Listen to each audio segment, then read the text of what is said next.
Hello everyone, आप सभी का हमारे यूट्यूब चैनल बाबा जी स्टडी हब में फिर से स्वागत है। लास्ट क्लास हम पढ़ रहे थे types of chemical reaction. So we completed two of the types of chemical reactions which are combination reaction and decomposition reaction, and today we are going to start from displacement reaction. So before defining displacement reaction एक activity दी गई है, activity 1.9। इसका main M क्या है कि iron nail और copper sulphate के बीच में डिस्प्लेसमेंट रिएक्शन शो करना है। मटेरियल्स रिक्वायर्ड क्या हैं? Test tube, aqueous copper sulphate solution, iron nails. Now comes to the procedure. क्या करना है कि 2 क्लीन टेस्ट ट्यूब लेना है और दोनों टेस्ट ट्यूब में 10 ml कॉपर सल्फेट सॉल्यूशन डालना है। उसके बाद हमको 2 रस्ट फ्री आयरन नेल्स लेनी है। एक टेस्ट ट्यूब में हम नेल को ड्रॉप करेंगे और दूसरी आयरन नेल को दूसरे टेस्ट ट्यूब में रखेंगे।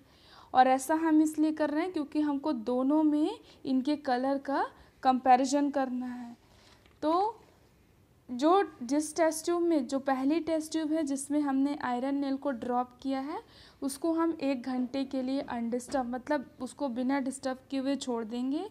और फिर हम क्या करेंगे कि उस नेल को वो कॉपर सल्फेट सॉल्यूशन से निकाल लेंगे। तो क्या होगा कि जो कॉपर सल्फेट एक्वस सॉल्यूशन का कलर है वो क्या होगा, और क्या आपको कोई चेंज देखने को मिला है कॉपर सल्फेट सॉल्यूशन में जब हम उसमें नेल को ड्रॉप कर दिए हैं। अगर आपको मिला है कोई चेंज तो आपको इसका रीज़न बताना पड़ेगा।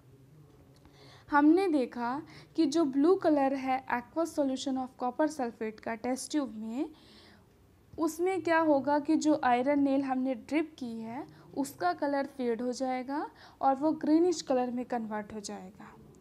और आयरन नेल देखिए रेडिश ब्राउन कलर से डिपॉजिट हो गई है क्योंकि यहाँ पर कॉपर डिकम्पोज हो रहा है।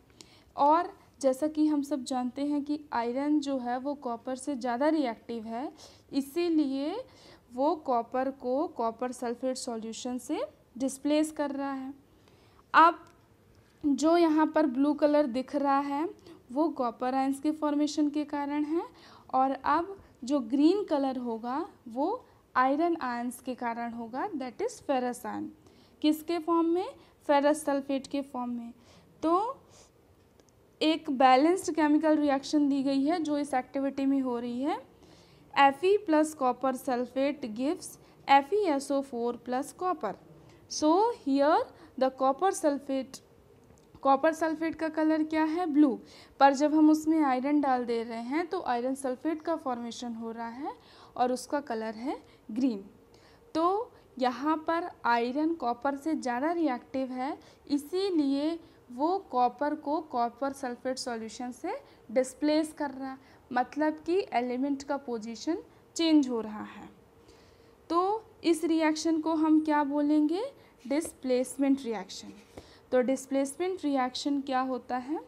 वो केमिकल रिएक्शन जिसमें कि ज़्यादा reactive metal, that is non metal, वो लेस रिएक्टिव मेटल को डिस्प्लेस करता है। ज़्यादा रिएक्टिव मेटल भी हो सकता है और ज़्यादा रिएक्टिव नॉन मेटल भी हो सकता है। वो उसके एक्वस सॉल्ट सॉल्यूशन से अलग करता है।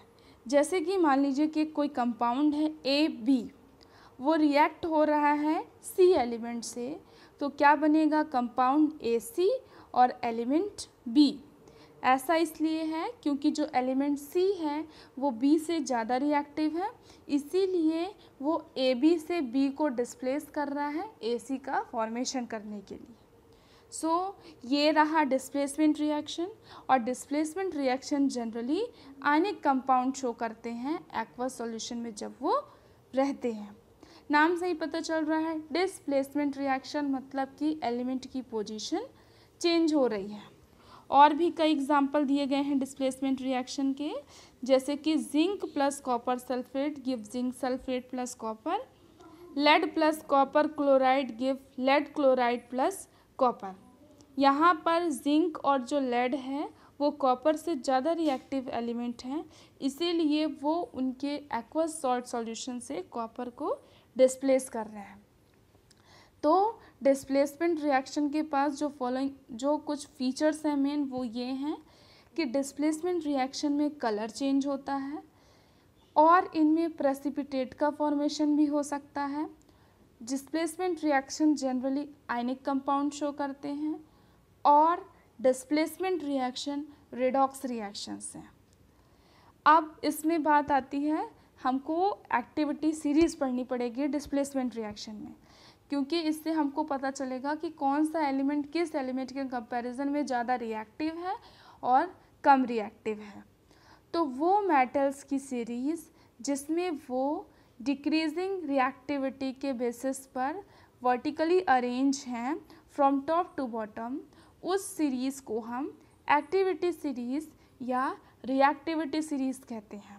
तो रिएक्टिविटी सीरीज़ में सबसे पहले आता है पोटेशियम, फिर sodium, calcium, magnesium, aluminium, zinc, iron, lead, hydrogen, copper, mercury, silver, platinum, gold. तो रिएक्टिविटी किस ऑर्डर में इंक्रीज होती है? गोल्ड से लेके पोटेशियम तक। मतलब गोल्ड जो होता है वो सबसे ज़्यादा रिएक्टिव मेटल होता है और इनकी रिएक्टिविटी डिक्रीज किस ऑर्डर पे होती है? मतलब दोनों ऑर्डर पे इंक्रीज या डिक्रीज हो सकती है, गोल्ड से पोटेशियम या फिर पोटेशियम से गोल्ड। लेकिन हाइड्रोजन के जो ऊपर एलिमेंट प्लेस्ड हैं, देखिए वो मेटल्स जो टॉप पे है रिएक्टिविटी सीरीज में, वो हाईली रिएक्टिव मेटल्स होते हैं।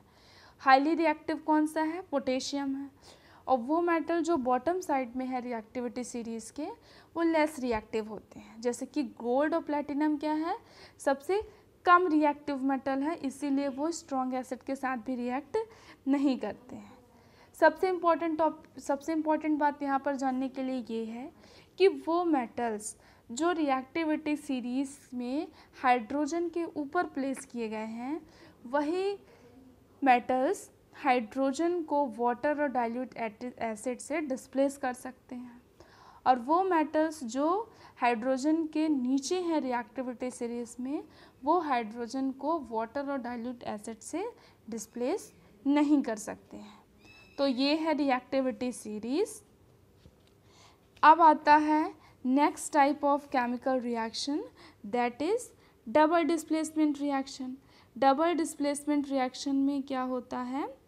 देखिए, एक एक्टिविटी दी गई है जिसमें हमको 3 ml of sodium sulphate solution लेना है एक टेस्ट ट्यूब में, और दूसरे टेस्ट ट्यूब में 3 ml of barium chloride solution लेना है।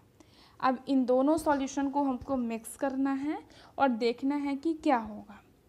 जब हम इन दोनों सॉल्यूशन को मिक्स कर देंगे तो एक वाइट कलर का सब्सटेंस जो पानी में इनसॉल्यूबल होगा, उसका फॉर्मेशन होगा, और यही इनसॉल्यूबल सब्सटेंस को हम क्या बोलेंगे? Precipitate, PPT. तो वो रिएक्शन जिसमें कि एक प्रेसिपिटेट का फॉर्मेशन होता है, उसको हम प्रेसिपिटेशन रिएक्शन कहते हैं।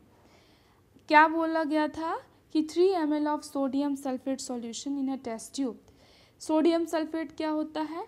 Na2SO4 प्लस बेरियम क्लोराइड लेना था 3 ml, BaCl2। तो क्या बना? Barium sulphate plus sodium chloride.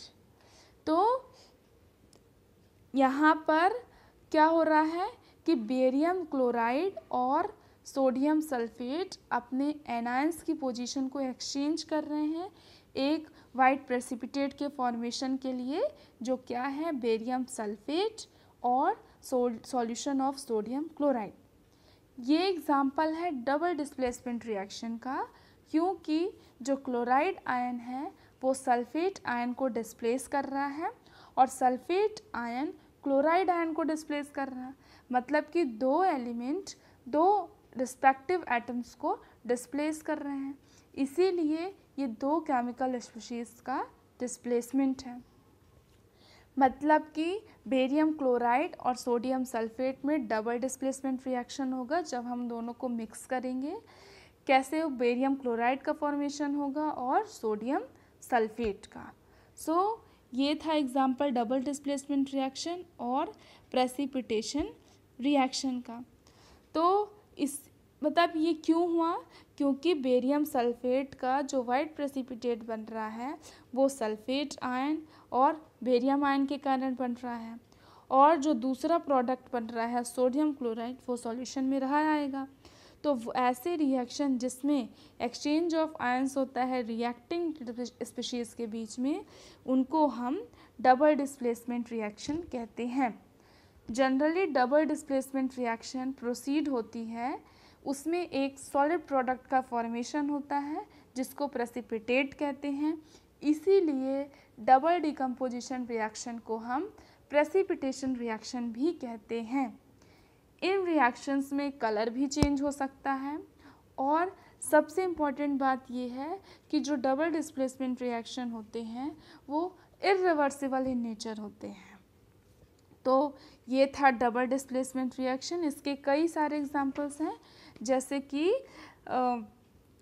मान लीजिए कि दिया गया है आपको HCl, कोई एसिड दिया गया है, उसको आपको बेस के साथ, क्योंकि हमने पढ़ा है कि जो डबल डिस्प्लेसमेंट रिएक्शन है वो न्यूट्रलाइजेशन रिएक्शन जैसे भी होती है।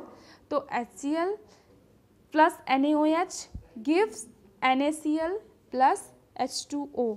तो NaCl क्या बन गया? Salt, sodium chloride plus water.